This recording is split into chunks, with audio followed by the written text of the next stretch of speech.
And the class erupted in laughter. Probably the best thing they'd ever heard in their life.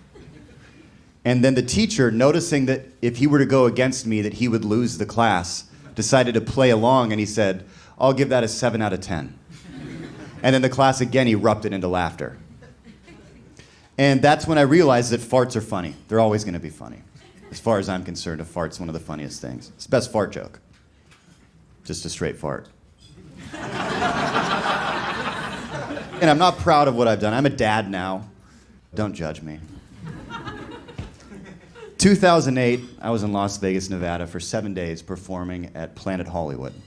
And my friend Ben Kronberg, who's a very funny stand-up comedian, was performing with me. And if you've ever been in Vegas for longer than 3 days, you know that it's a suicide mission. There should be a limit, like 3 days, we gotta kick you out. It's not gonna be good for us, it's not gonna be good for you. But I stuck it out, 7 days, and on the 6th day of my 7-day run, we had 2 shows. And the first show went great. In fact, a couple people from Hollywood, some industry was out there gambling. They came to the show. Afterwards, we smoked some pot, and they said, hey, listen, we know you've got another show, but after your next show, there's gonna be a party at the club at the top of Planet Hollywood. I think it was called Privé at the time. I said, go up there and just say, Table 60, Isaiah. They weren't Isaiah, that was just a name of a guy, and they said, they'll let you write in, Table 60, Isaiah. They were like, the guy practically owns the place. I was like, all right, fine, yeah. So we do the next show, and after the show, just another standing ovation. Get sick of them, to be honest, after a while, but. After the show, a girl walked up to me, and she had a magazine that was rolled up as tight as it could be. And she handed me the magazine, and she said, this is from Craig. And he's a comedian that had been there the night before, and apparently he wanted to give me something. And as she walked away, I unrolled the magazine, and inside this magazine was cocaine, Percocets, prescription pain pills, a lot of mushrooms, and marijuana. So apparently Craig had leftover drugs and gave it to somebody and said to surprise me with it. So I looked at all the drugs, and out of all of these drugs, I'd done one of them. And I thought, you know what, since I've never done mushrooms, a lot of people decide to do mushrooms for the first time in the woods with some good friends or maybe at a great fish concert. I thought, why don't I do it in the most nightmarish landscape possible? Las Vegas. So I just eat some mushrooms. And then I'm like, well, I've never had mushrooms before. I might as well throw a couple Percocet on top of it. And so there I was, feeling like, for the first time, like I was living at 100%. And I looked at Ben and I said, Isaiah, table 60? And he said, fuck yeah. And we went up to Privé and we got Isaiah table 60 and we had some woman escorting us up through whatever, and the walls are vibrating because of the mushrooms. But my feet were vibrating. I think that was the Percocet. So it just kind of felt like we were all in sync. And there was Isaiah at table 60, and you couldn't miss Isaiah. He had the body of George Costanza with fashion sense. A certain type of fashion sense. His hair was slicked back. He was like an Italian guy, and he was wearing a silk yellow shirt with almost matching pants. He had his name, like his initials, they were stitched onto his pocket. And he had bottle service at the table, and he was shaking drinks up and serving everybody. He was the king of the party. He practically owns the place, is what I was heard. It's what I was heard. And so I sit down, and I get introduced by these industry people, like, here's Nick. He's the comedian that's here for the weekend. And Isaiah immediately perked up. He was excited to take care of me. We got the comedian here. What do you want? What do you want? You want a drink? And I was like, in my mind, I'm like, I don't think I should add that. I don't think I should be adding things at this point. So I was like, no, I'm good. Thanks, Isaiah. Oh, the disappointment just sunk into him. The look on his face was like, that's not okay. I want to serve you something. And he goes, well, then what do you want? And I'm looking around this club, and people are dancing, and there's women dancing on tables. And it's not like one girl's like, should I do it? Yeah, let's do it. No, they're paid to dance on these tables. It's like these models that fly into Vegas on Southwest Airlines. You can see them every week if you want. That come in and do this, and they're dancing on these tables. And I just looked at a girl from across the room, and I go, Isaiah, her. And he was like, all right. And he did some hand motion, and she was off that table in seconds. And she walked over and she said, what do you want? And he goes, he wants you. And this is a weird moment where you're like, well, yeah, who wouldn't? Oh, my wife wouldn't. My wife definitely wouldn't want me to have her. So I was like, oh, I was actually joking. Ben, and I gave her to Ben. And she danced on Ben for a song. And then Isaiah gave her two $100 bills, and she went back to her table. And Isaiah was just so disappointed in me. I know that he wanted to please me in some way, so I was waiting for the opportunity where Isaiah finally had something for me. And then it happened. One of the guys from Los Angeles that had brought us up to the table had rolled a joint, and that was going to be their gift for Isaiah for bringing us up there that night. Because weed's actually kind of hard to find in Las Vegas. I'll tell you more about that later. So the guy took the joint, and from across the table in a very loud room goes, after hours, and he hands the joint to Isaiah. Isaiah looks at the joint and then looks at me and says, huh? And I was like, yeah, I'll do that. And so he lit this joint up in a very secretive way, handed it to me, and now I was just like, and everyone's like, no, you gotta. And I'm like, well, it's Isaiah. He practically owns the place, but yeah, we'll hide it. So it's getting passed around the table. People are like hiding it, going under the leg, and like keeping it down. And it came around 2 times and hit me as the last person, my third turn with the joint. And I took the last hit, and I went to go put it down by my feet. And in that moment, I feel a hand on my shoulder. And I turn around, and it's a guy with an earpiece in and a polo shirt. He's a security guard.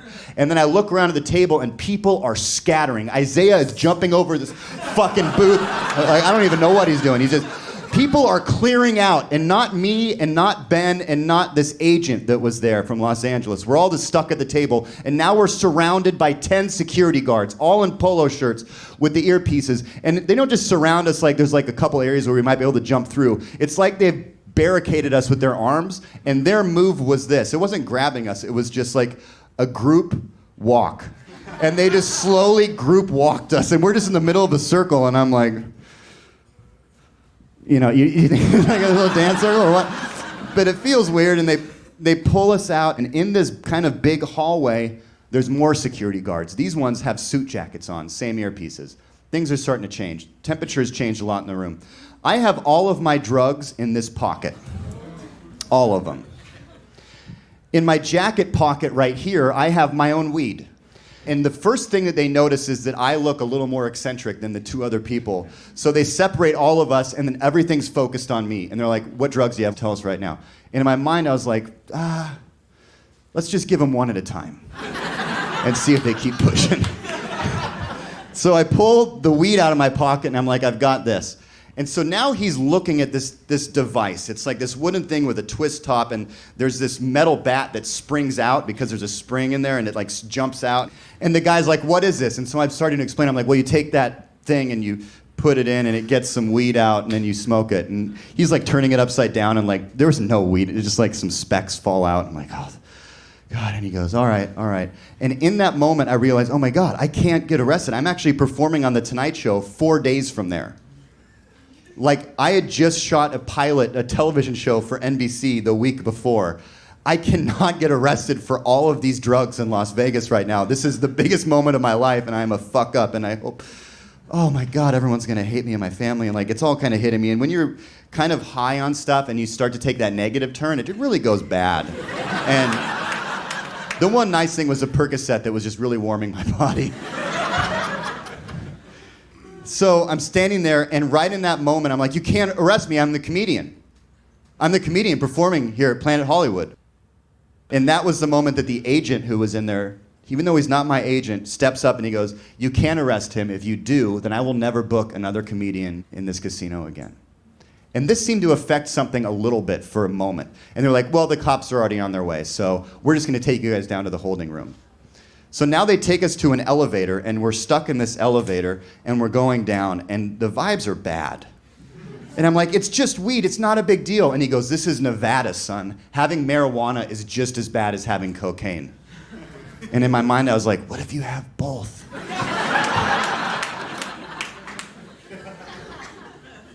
No. We get down to the basement of the casino. They walk us to this room, and they sit us down. And now I'm sitting in this chair. And they take our IDs. They tell us the cops are on their way. And one of them puts on some rubber gloves. And he points to Ben, and he says, "You're first, stand up." And I swear to God, Ben jumped up like he'd won the fucking lottery. Like the most sarcastic, like, "Woo, yeah, it's me." And the guys are just like, "Oh, this is..." And so Ben gets on the wall, and he starts like, I mean, I think we were all wondering what the wall felt like, you know, initially. And Ben was just kind of doing initial checkout, like, yeah, it's definitely wall-like. And the guy goes, "Hey, comedian, don't make this funny. This isn't a joke." And Ben says, "How many movies have I seen this scene in? How can I not make this funny?" And then in that moment, Ben farted. Out loud. It rumbled through the room, through the basement of this casino, and everybody erupted in laughter. And in that moment, on that chair, I took my jacket and I took all the drugs in my pant pocket while people were laughing hysterically, and put all of the drugs in my jacket pocket and took my jacket off and rested it on my chair and just sat there. They finished searching him. They said, "You're next." I stood up. They searched me, found nothing, searched the agent, put my jacket back on in the middle of all of that while nobody was looking, and they gave us back our IDs, and they said, "All right, we're not going to have you guys arrested." And I knew it was because they couldn't find the joint, because I later found that it was still stuck to the bottom of my shoe, which was confusing the fuck out of them, because I was smelling it too, and I was just like, you guys missed one area to search, I'll tell you that right now. They let us out on a loading dock, and there's some workers smoking, and I walked up and just was really feeling the ground that was moving. And Ben saved my life with a fart. Now, like I said earlier, I always knew that farts would be funny every time, which proved itself down in that room. But I never knew one would save my life. Thank you guys very much.